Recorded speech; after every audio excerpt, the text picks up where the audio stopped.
And we should be live. You'll have to double check. Oh, we didn't do the tags. The only tag I've got is shoegaze, by the way. Well, let me see. Shoegaze is definitely, I guess, dream pop. Yeah, it works. I think that's enough. We at least need two. Okay. If you could check and make sure we're all good. Yeah. OBS had a update earlier. The dreaded OBS update. Yeah, let me see. I'm checking now. It's giving me a pop-up now about some plugin that I don't ever remember installing. Oh. Okay, well, I've got the stream up, and I am not hearing anything. Oh, really? Yeah. Let me check that's not my headphones. Actually, it might be my headphones. I've got another thing pulled up, and I can't hear anything. Why is that? Boy, you can hear me. I can hear you. Yeah, weird. Yeah, weird. I can hear you on the stream. Okay, so you've got the stream pulled up? Yeah. I heard both of us. Okay. So we're all good. Yeah, I don't know why. Why can I only hear Discord and I can't hear like Spotify or Twitch right now? Is it That's odd. Is it routing to the right spot? Like, do you have? Oh wait, it's outputting to my microphone. Yeah, there you go. That go. makes sense. Yeah. You gotta get that routed right at least, so you can listen to the music and leave me awkwardly filling time while you're catching up to a spot you wanted to re-listen to. I do it subtly and with tact. Most of the time, yes, you do. Though honestly, it might not be able to do that so much this time because the music's so damn loud. Yeah. I had to turn it down so much because I was listening to one of Wayne's tracks before it, and then I launched into this, and I'm like, oh my god, I can't. I'm gonna go deaf. Yeah, I would not be blasting this through the headphones. You're gonna get what's it? Tinnitus. So before this, I was making doing a big food prep. Got a lot of food prep to do this week, and I was like, you know what? I've kind of been craving some Mexican street corn. How hard is that to make? Turns out, piece of piss to make. Elote. I made one big mistake though. What's that? I was going through the ingredients and prepping the stuff, and the recipe I selected. I get to the bottom of the sauce list, and it says 1 pinch ground coriander. Okay. Yeah. Oh shit. Because coriander is what the British refer to as cilantro. And it's a British take on a Mexican recipe. Yeah, and, but ground coriander is typically the spice. No, there's seed, and then there's coriander seed, which we call coriander seed. That's what we call coriander. And then there is cilantro. Right. So safe to say it was not very flavorful. So I spent about 10 minutes improvising and making it actually taste good. What, for just a pinch of coriander? No. I made it as instructed first, and it wasn't flavorful. Oh, you're saying a pinch of coriander was not enough. I'm saying the entire spice selection was not enough. What else do they have besides coriander? Cumin. What else was in there? A little bit of salt. But it was 32 ounces of corn, and it called for a half teaspoon of cumin. 32 ounces? Yes. Yeah, cumin's a pretty forgiving spice. You can just dump that thing in. So I added a bunch more because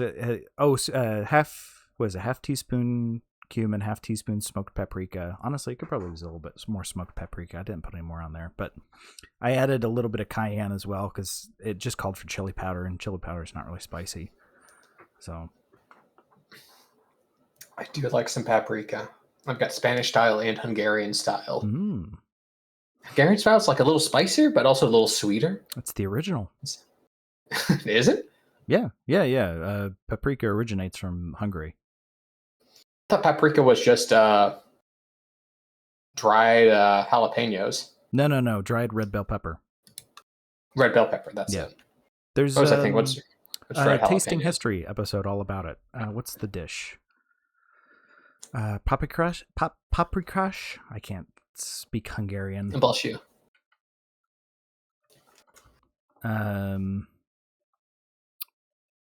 Paprikash. That's what it is. Paprikash. And tasting history had a whole episode on it.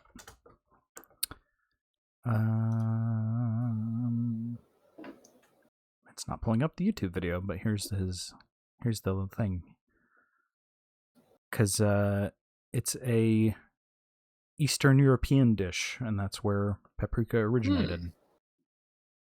I do like some paprika.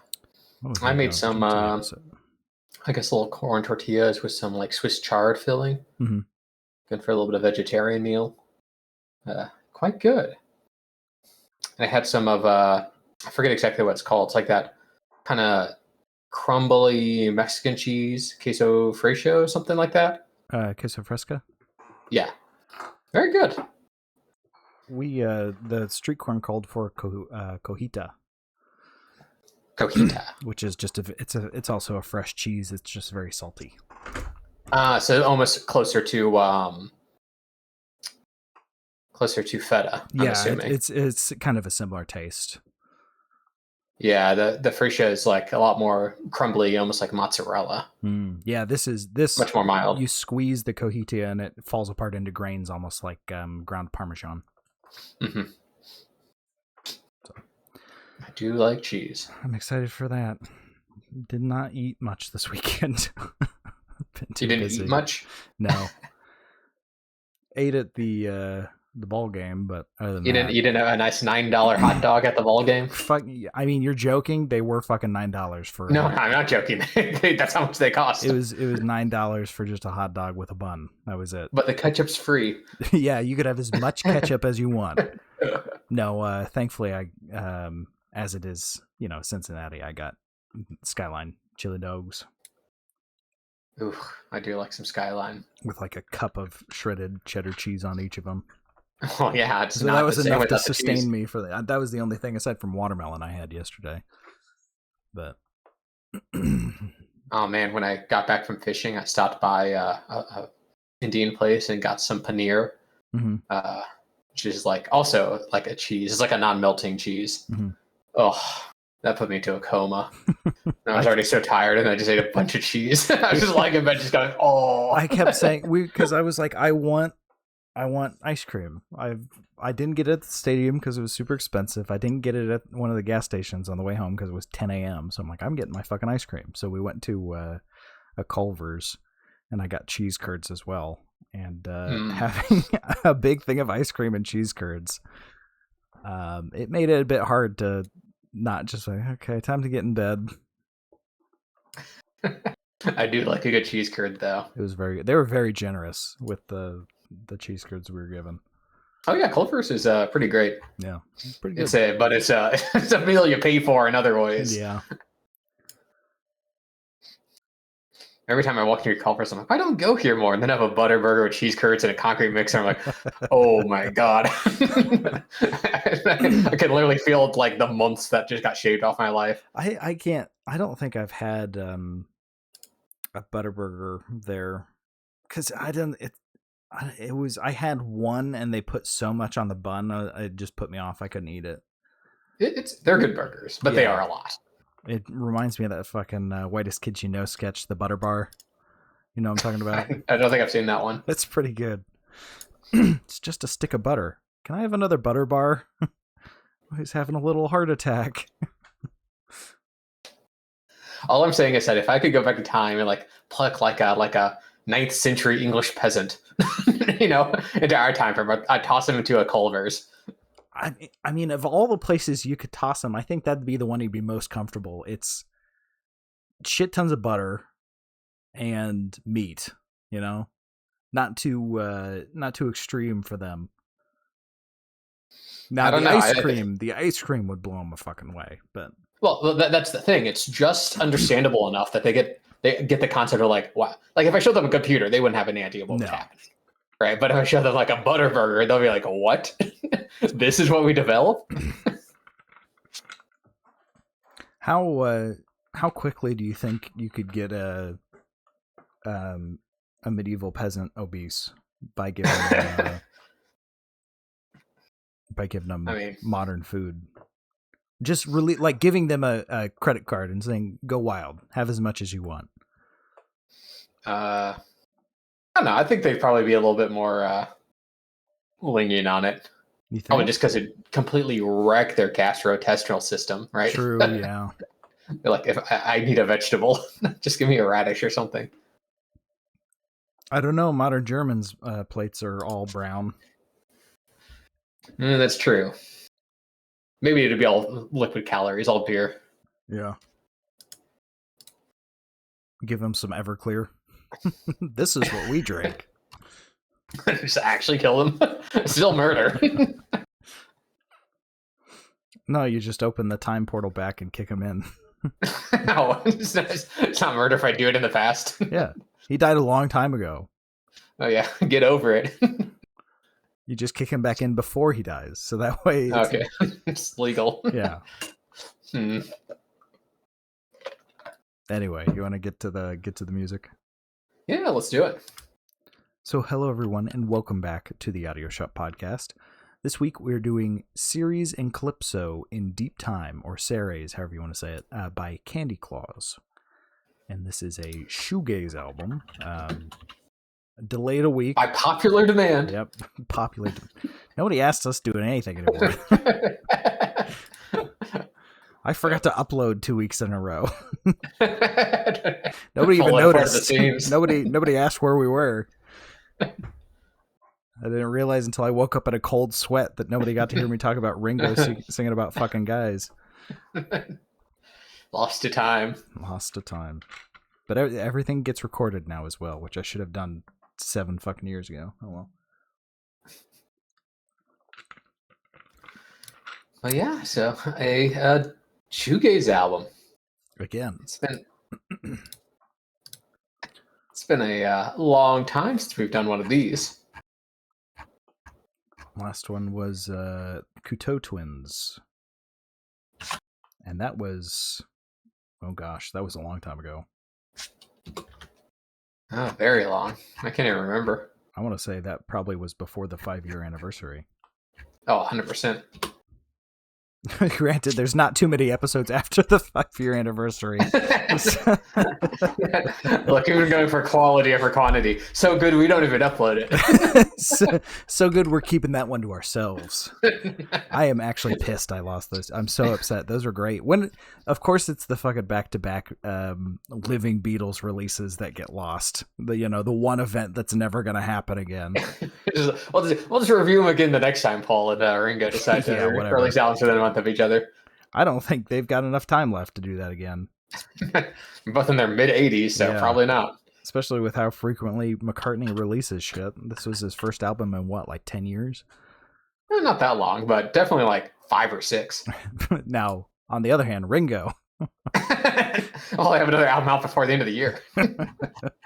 He's getting on that Lizard Gizzard schedule. Hey, respect.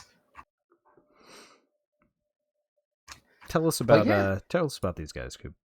Yeah, so Candy Claws is an American dream pop group formed in Fort Collins, Colorado, back in 2007. Consisting of members Ryan Hoover, Karen Hoover, and Hank Burdoff. So they actually disbanded in 2015, right after this album was released. So though this album also proved to be their most popular album. And apparently they reunited like a couple of years back, and kind of did like a 10-year anniversary release of this album. So maybe they'll make more stuff in the future, but this was kind of their last album before they broke up. And this one was released back in 2013. It is a concept album. Does not feel with lyrics provided by a poet. The narrative is a seal-like beast and her human partner questing through the Mesozoic era. Okay, I did not get that. To be fair, I didn't get a lot of lyrics from this album. Yeah. I mean, there's a lot of words, not a lot of lyrics.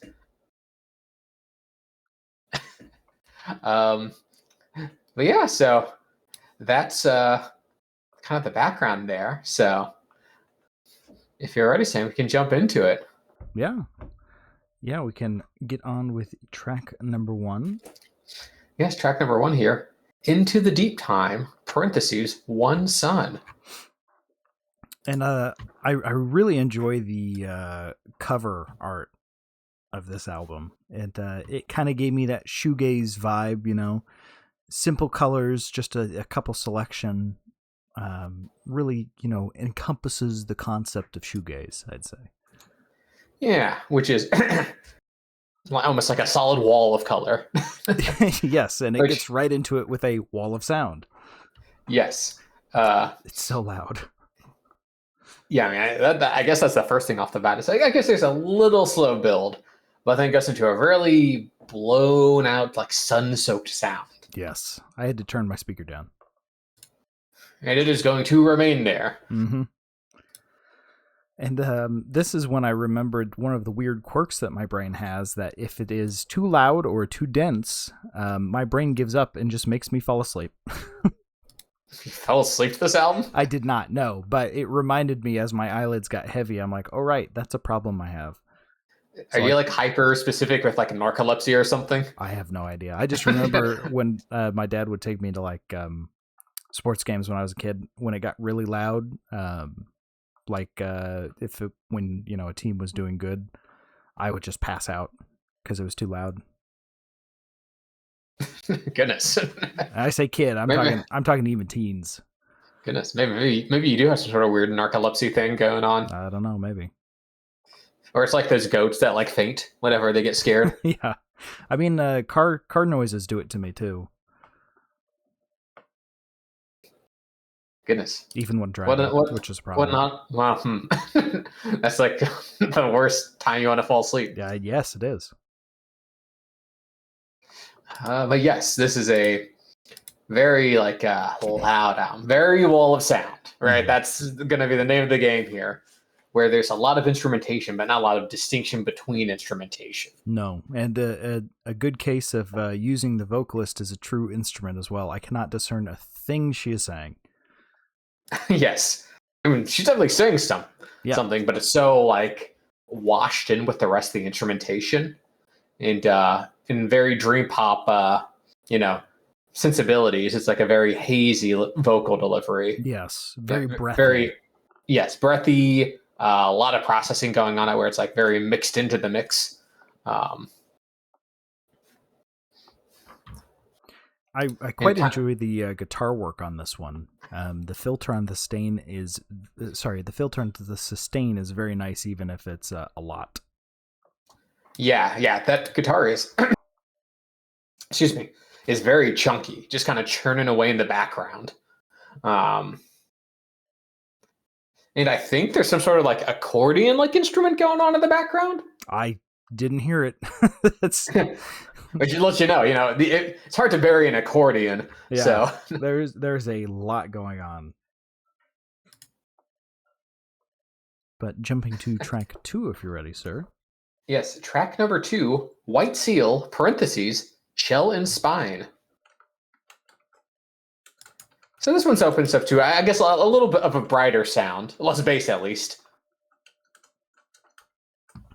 Sorry, I'm trying to find the ampersand on the keyboard without looking. I kind of feel bad because I hate this style of singing, because it's too close to whispering, and I dislike whispering. It's breathy. It's very breathy. It's also very, very close to what Wayne's band uses. Yours sincerely. Her singing is fantastic, very skilled performance, but it just gets on my nerves, and that's a me thing. I wish it wasn't, but it is. I guess I can see where that comes from, because she really leans into it. I guess it affects me less just because it's so buried in so much instrumentation. Yes. But it just gets to me. Yeah. And I always found it interesting how often kind of dream pop and shoegaze kind of melts. Mm-hmm. Because like in theory, they're like, right, dream pop's like very wispy, ethereal, right, breathy.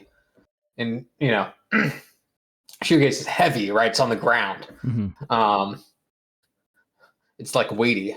But they combine surprisingly well in terms of like vibes.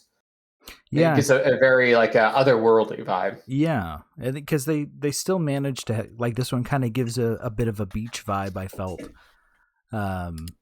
there's it's either synth or really distorted harp way back in the mix that's kind of like twinkling away and gave me the impression of sparkles on the water.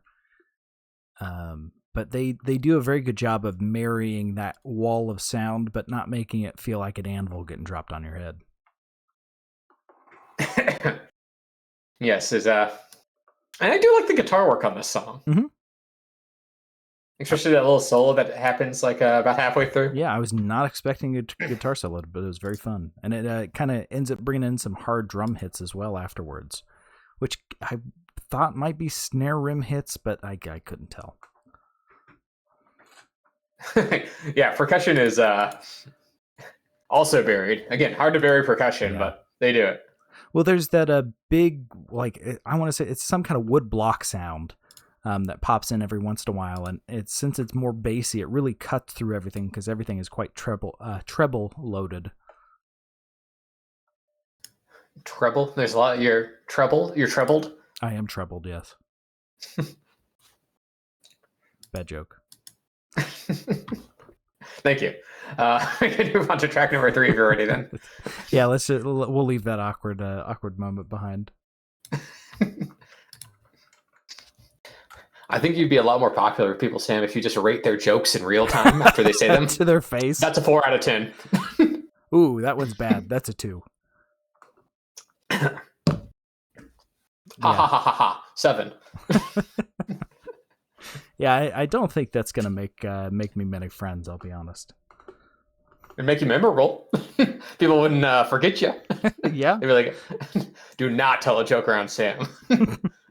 Box walks in, working hard or hardly working? 0. 0 out of 10. Terrible joke. Sorry, what was it you wanted?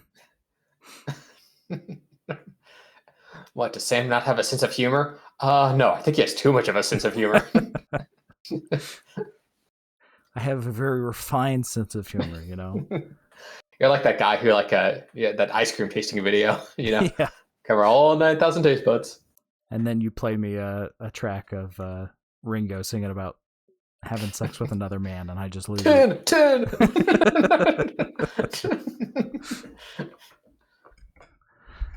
Track number 3. It's track number 3. I completely lost my place. Track number 3, Fell in Love, parentheses, at the water. I really don't know why, but my brain said at the start of this one that it was about to start playing Sorrow About to Fall by ELO from Balance of Power. Why did your brain go there? I do not know. It made a couple of really strange connections on this album that I'll call out later. You understand that's not normal. I know it's not. We were in the drive-thru for Culver's and you barely hear it, and I said, what was it? It was like Party Girl or something. And my partner's like, I can't even hear that fucking music. How do you know what it is? I'm like, this is my shitty superpower. Oh, girls just want to have fun. That's what it was. Girls just to fair. That's a pretty noticeable song. I didn't hear the lyrics. I just heard the instrumentation. I recognize that synth anywhere, though. Yeah, but Fell in Love.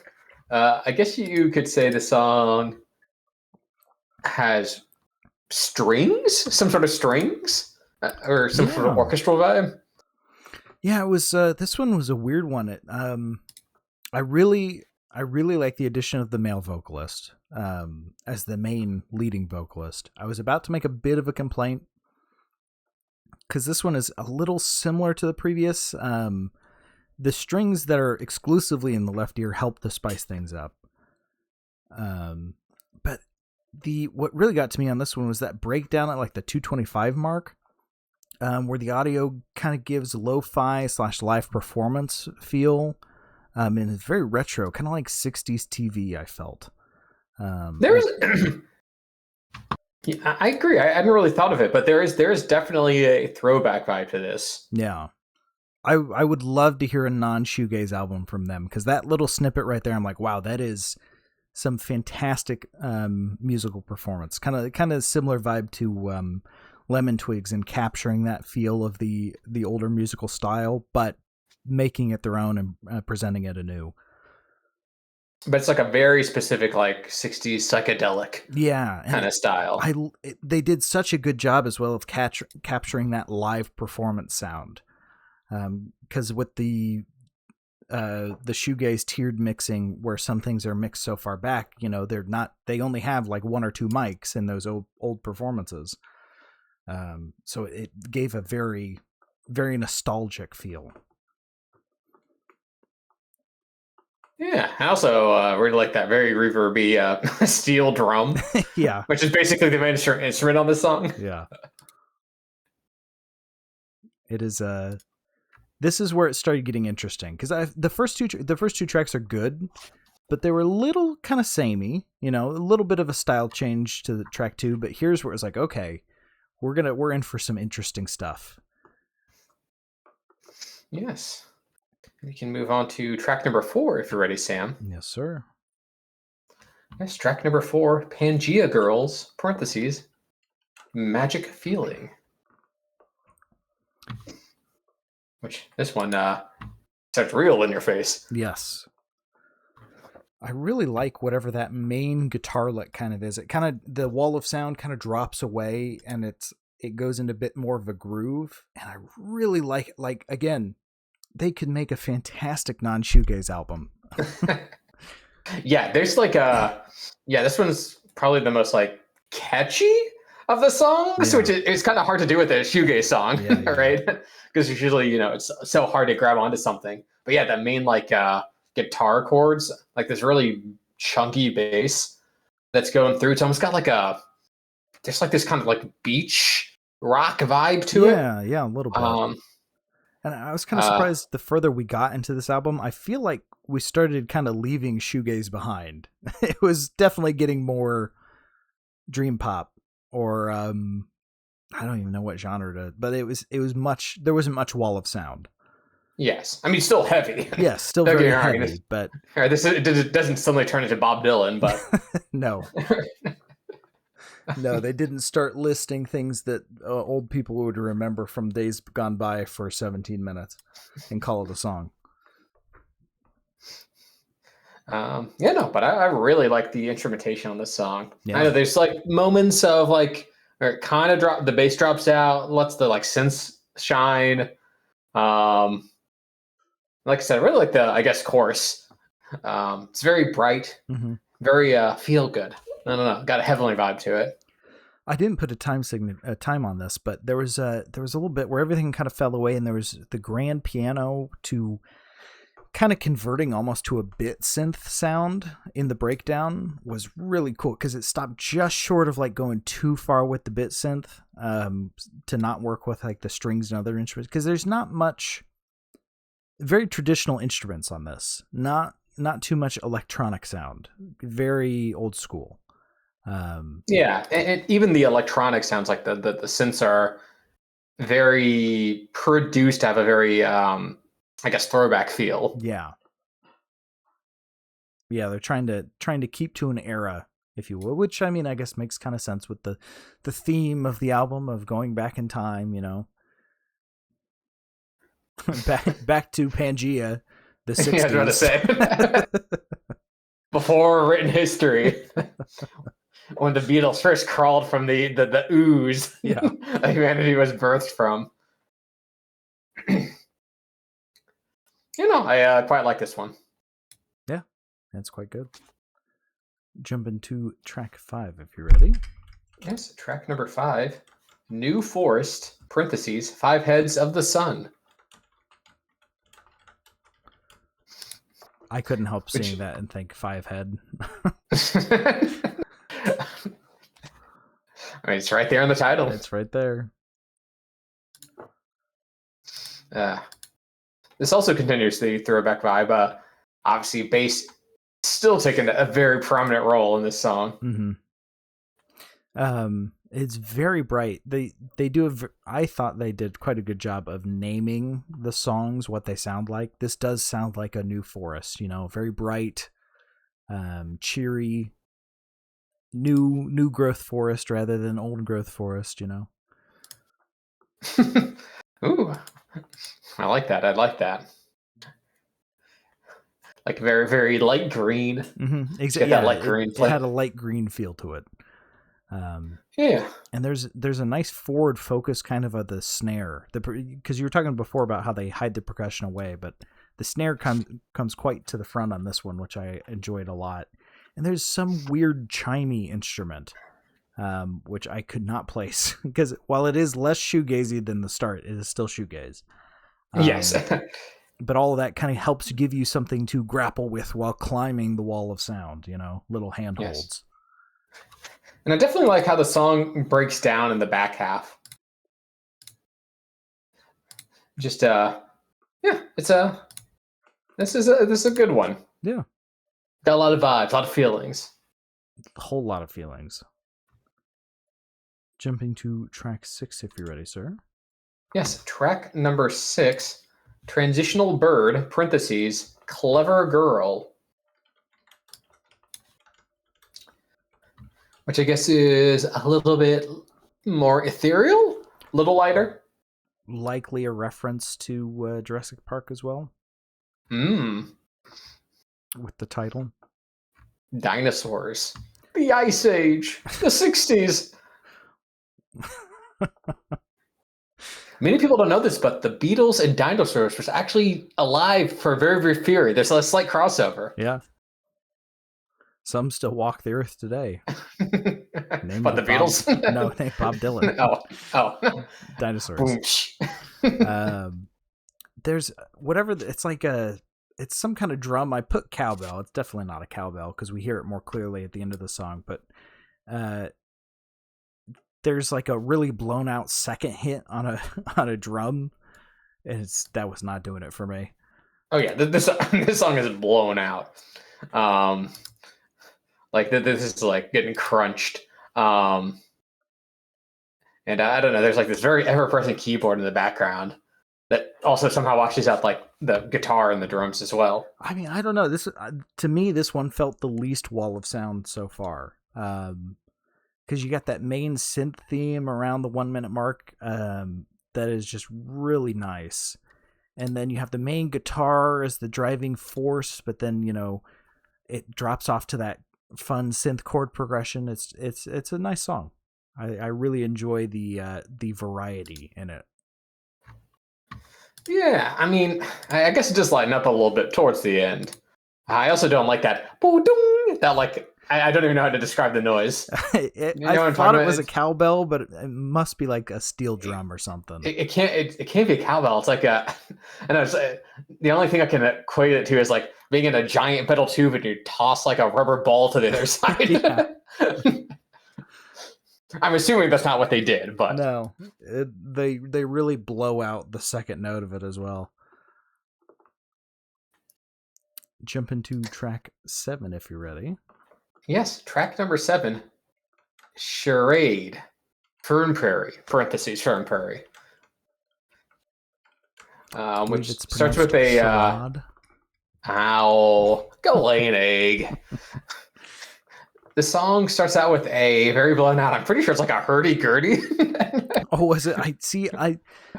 They're using so many interesting instruments, but it's just there's too much going on to pick it out. The mixing, while good, hides the parts.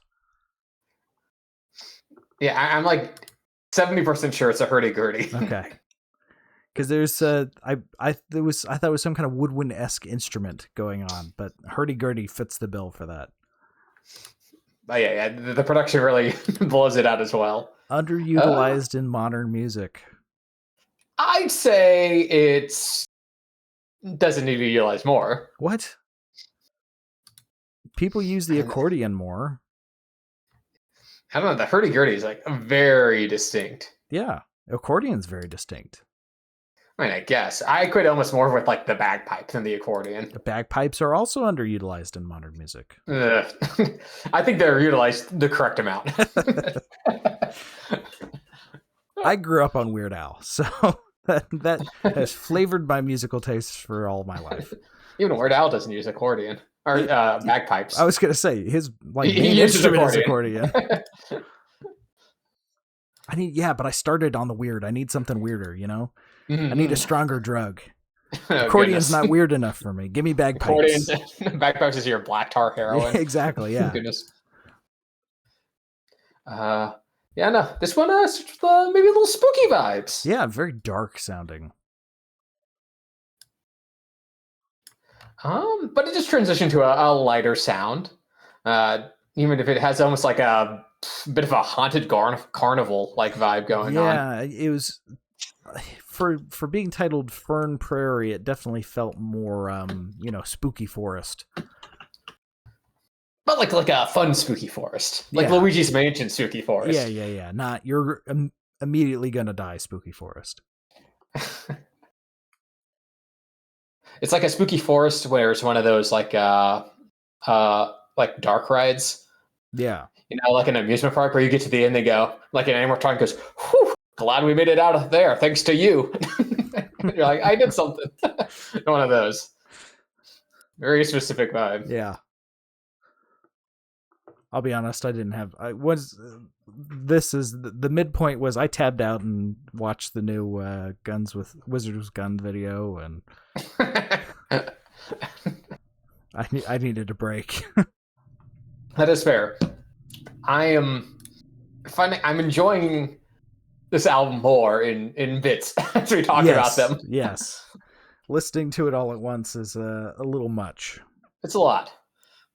Much like eating a block of cheese. Yes.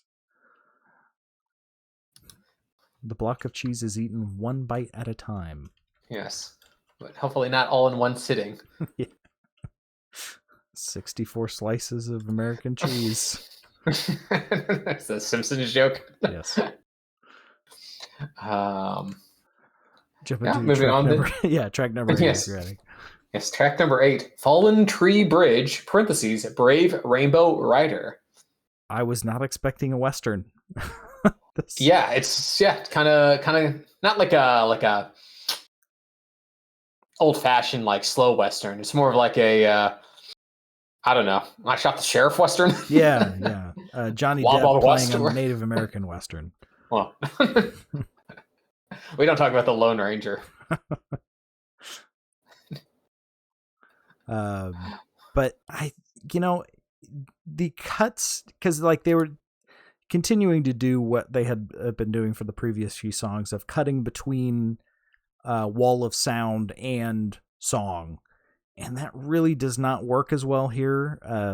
You need to kind of commit one way or the other, and to get the Western sound, you can't really do wall of sound because you need those individual instruments peeking out through the mix.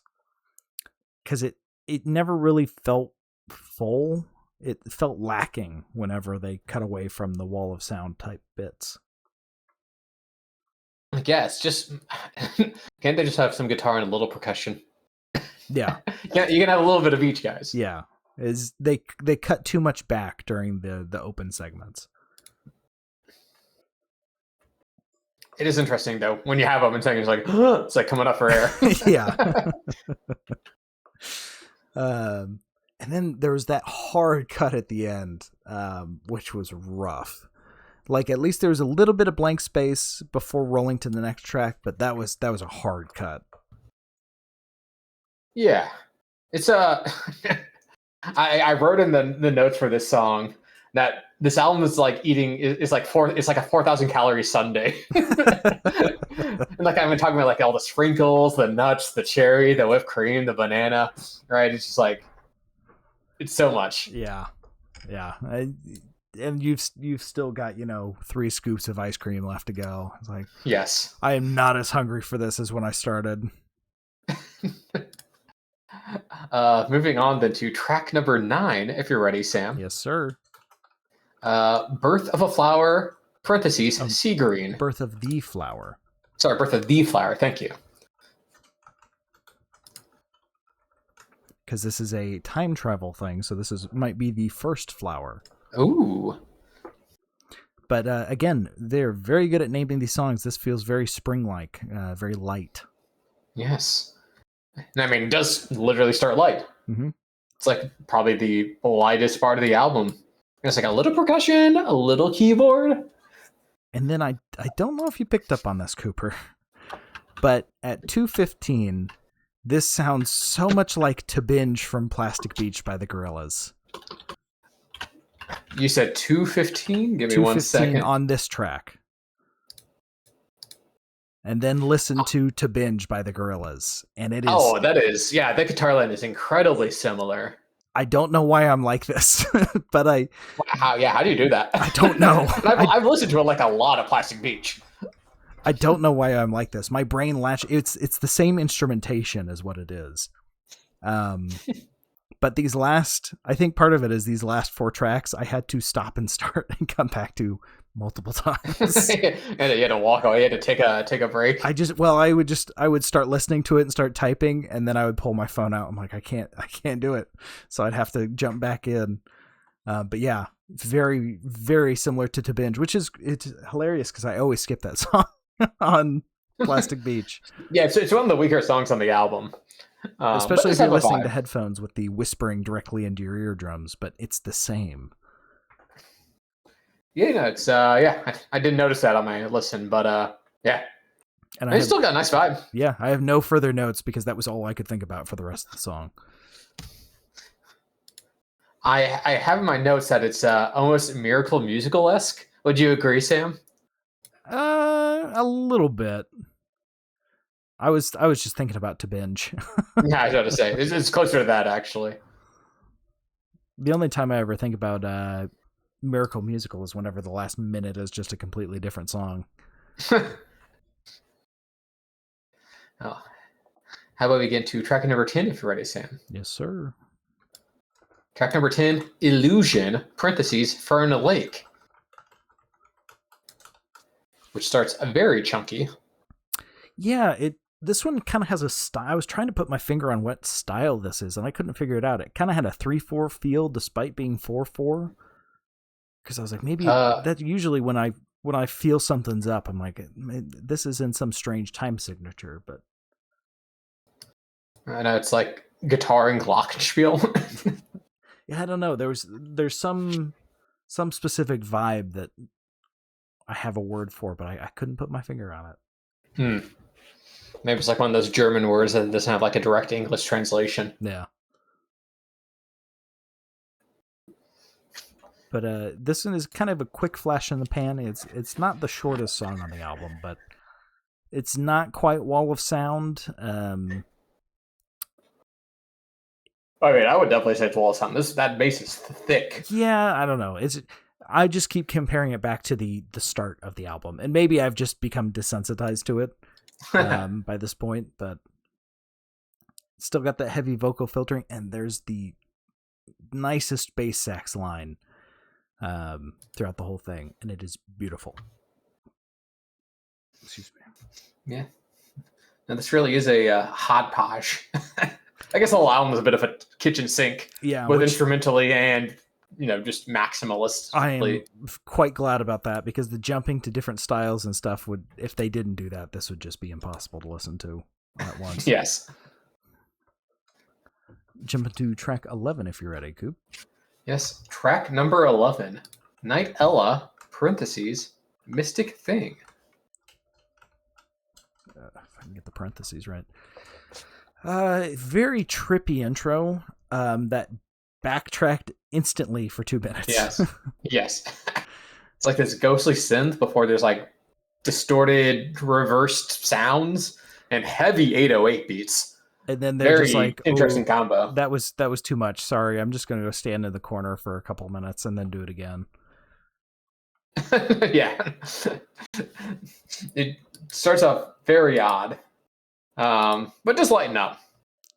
Yeah, it's the longest song on the album, which it did not deserve to be.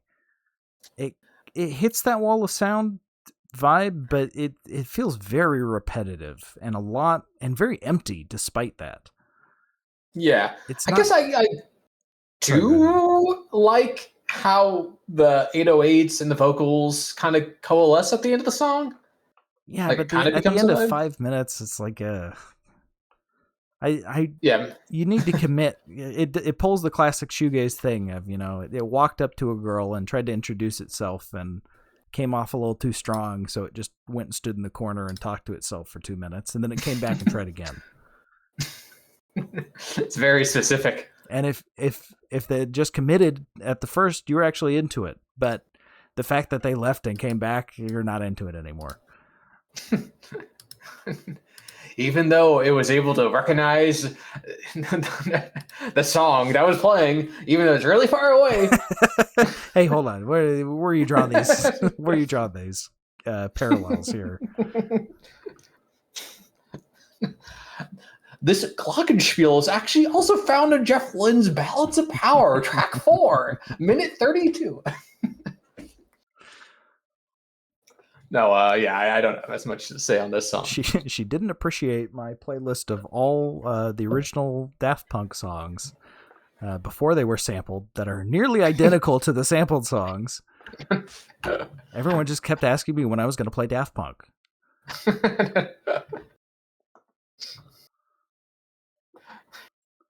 All right, ready for the last track on the album? Yes, let's close this bad boy out. Yes, track number 12, Where I Found You, parentheses, 1 star.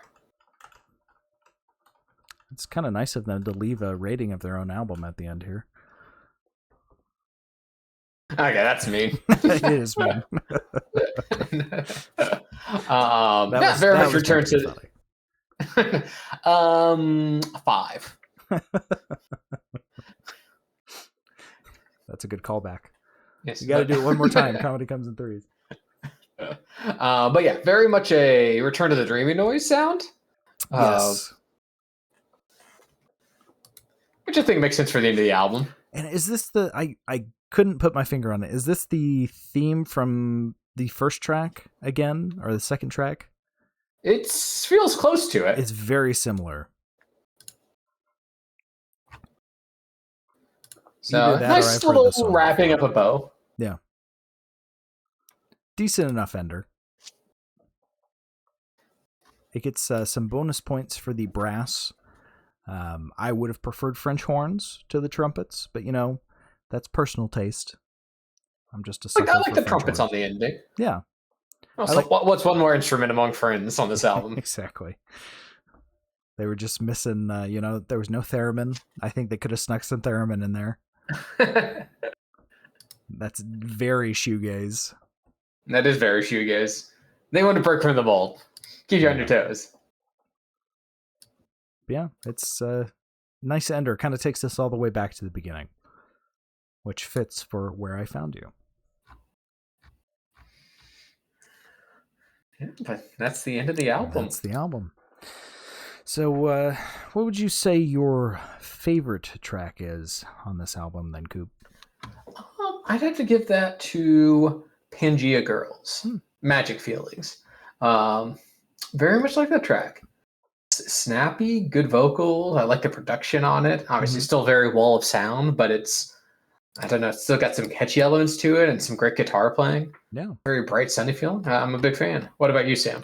I have to give it to Transitional Bird, parentheses, Clever Girl. I really, really liked it. Despite the kind of weird elements to it, they grew on me, and the main theme and all that really brought me in. I think it's one of the stronger songs on the album. Well, then you're not going to like my least favorite pick, then, which was Transitional Bird, Clever Girl. Oh, I did not like the weird elements on it. All it was missing was some bagpipes. Yeah, okay. Why do we have a music podcast together? Because before this, all I listened to was ELO. That's true. This is an improved you. Yeah, this is the new and improved me, baby. You created this. That snare hit on track 8 actually reminds me of a... It's actually a sample from the 1982 song "Night on Bald Mountain" from the Bee Gees movie. The Bee Gees biopic? No, it was Friday Night Lights. Oh, right. And that's funny. sorry, that was "Night on Funk Mountain." "Night on Bald Mountain" was the original song that was based on. Night on Bald Mountain is like 1800s. Yeah, I was gonna say, wasn't that written like 300 years ago? Or as one of my friends put, it's not a classical song. It's not that old. Okay, fucking 1800s? Dracula. Like, sure, it's not 1600s, but it's old. I think if it, in the span of music, anything before 1900 is pretty old. Yeah. Before recorded sound. He didn't appreciate that I called it classical. Oh. Which is fair. It is not the classical era. That's not technically, yes. But he's not the one with a music podcast. Did he call it Baroque? No.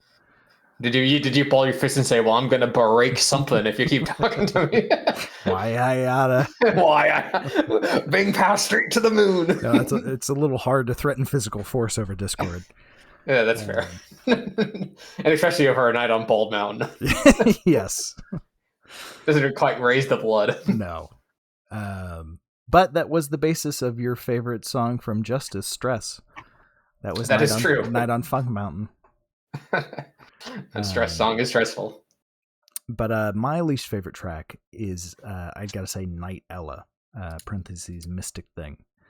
Okay. Just, I think a very big misuse of the longest song on the album, and probably one of the least interesting on the album as well. Everything else kind of has something going on. That one is, like I said, is the awkward shoegaze listener that approaches you at a bar and then gets scared and then leaves for 2 minutes and then tries again. I also wasn't a big fan of Fallen Tree Bridge, Rainbow Road, or Rainbow Road, Brave Rainbow Rider. I really enjoyed the western part of it. It was the fact that they kind of cut too much. It didn't have that full feel to it. But Night Ella was worse. Your Rainbow Road comment just made me think of like Miyamoto like doing one of those like Nintendo like presentations, being like, "Fun announcement. Our next Mario Kart game is going to be scored by Candy Claus. I'm so excited to hear what they do." It's like, oh. A shoegaze Mario Kart album.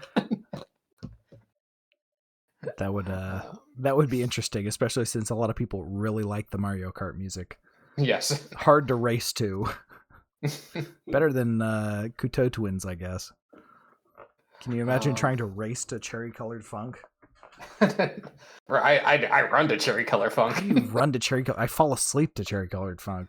Well, I think we've determined that that's some sort of medical condition. Okay, fair enough. We got to rate this now, Coop, and I did the rating last time, so it is your turn. Yes, well, here at the Audio Shop Podcast, we love shoegaze. Yep. Right? We talk about it all the time. I mean, I say it all the time. I love the gays. You say it all the time, Sam.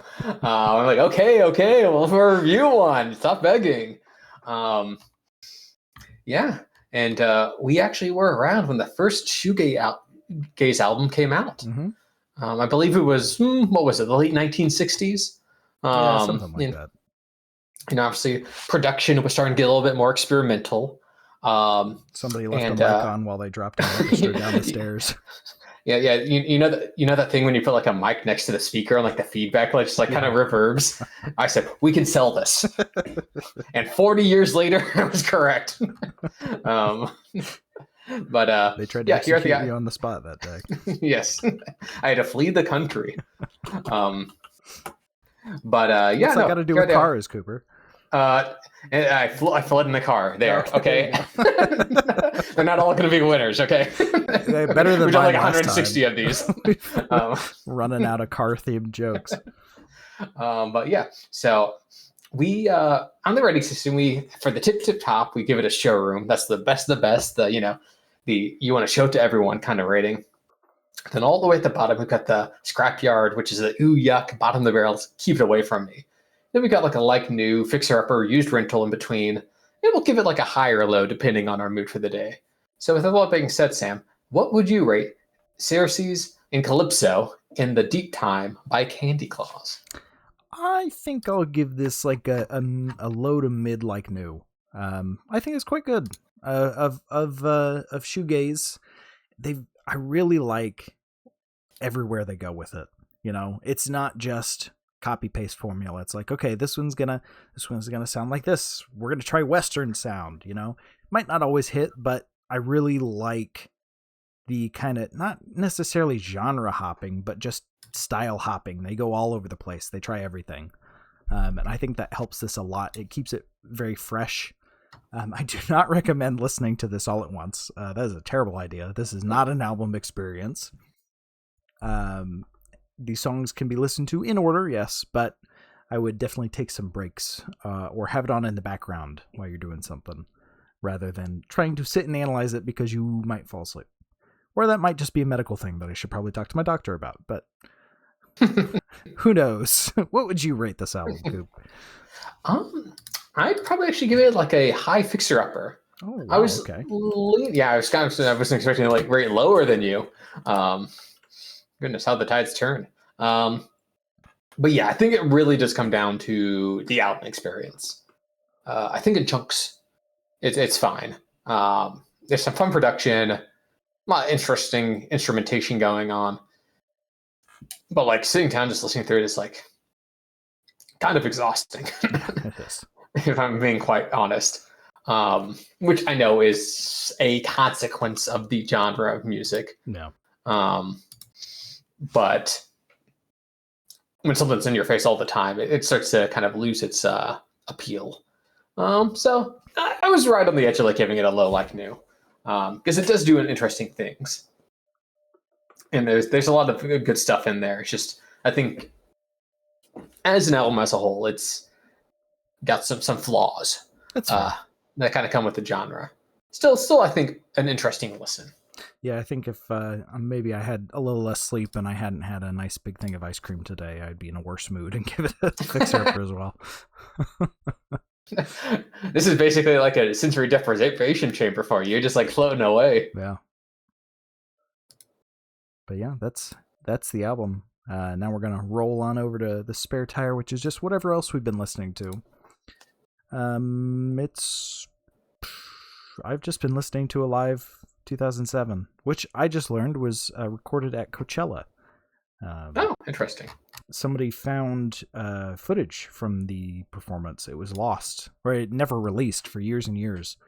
And then somebody released some footage from I guess the Coachella cameras had recorded, and a guy put the music over to sync it up better because the audio quality on the video was terrible. So it's the only full recording performance of the whole album. Oh, which nice. is quite cool.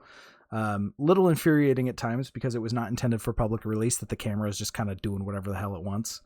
Right. Just filming the performance, but it was quite good. And then, yeah, that's really all I've listened to. A little bit of The Mountain as well. And some Armchair Theater by Jeff Lynne, but other than that, of course. No one else since I listened to that one. I need to go back to it at some point. Did a little bit of Childish Gambino as well. Had nice. Redbone stuck in my head. I say that's a great album. What about you? What you been listening to? I'm in a bit of a folksy Americana mood. Interesting. I listened to some. I listened to the new Punch Brothers album, The Unsung Adventures of Punch Brothers. A lot of fiddle music, which is nice. Did you listen to the new Ween album? There's a new Ween album? Yeah. There's hold your horses. I did not know about this. Yeah. I talked about it like 3 or 4 times. Like did you like last episode? Yeah. Oh, I completely forgot about that. Yeah. Do you want to do it for next time? Oh, sure. Because it was what is it? Help me. No, is it out yet? It might not be out actually. Ween. 12 Golden Country Greats. That does sound like a Ween title. Yeah. Oh, it's a re-release of their 1996 album of the same name. That's what it is. Oh, okay. So not technically new. I mean, if by technically you mean released 30 years ago. Yeah. Yeah, well, it's weird. I didn't realize they released. it's literally the 30th anniversary. Yeah. Yeah. Are those really so long, Jerry? Well, it looks like they released some new tracks from the time. There's 3 new tracks and a remaster of "Help Me Scrape the Mucus Off My Brain." I love Wayne. I'd still be down for reviewing it. It's 4 songs, 12 minutes.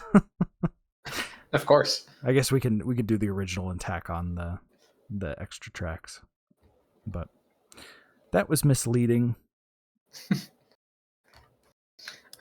Yeah, besides that, I listened to some Tony Rice Unit, kind of this ambient Americana, which was nice. I listened to the album The Heart Goes to Heaven, The Head Goes to Hell by That Handsome Devil. Very theatrical band, I'll call it. But yeah.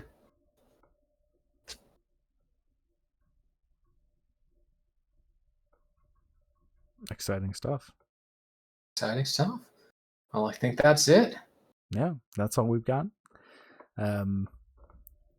If you've liked what you've heard and you want to hear some more of it, you can scroll down on the page, click the picture of Jeff Lynne. He's the guy with the aviators on, and it'll take you to YouTube, where most of our past episodes are.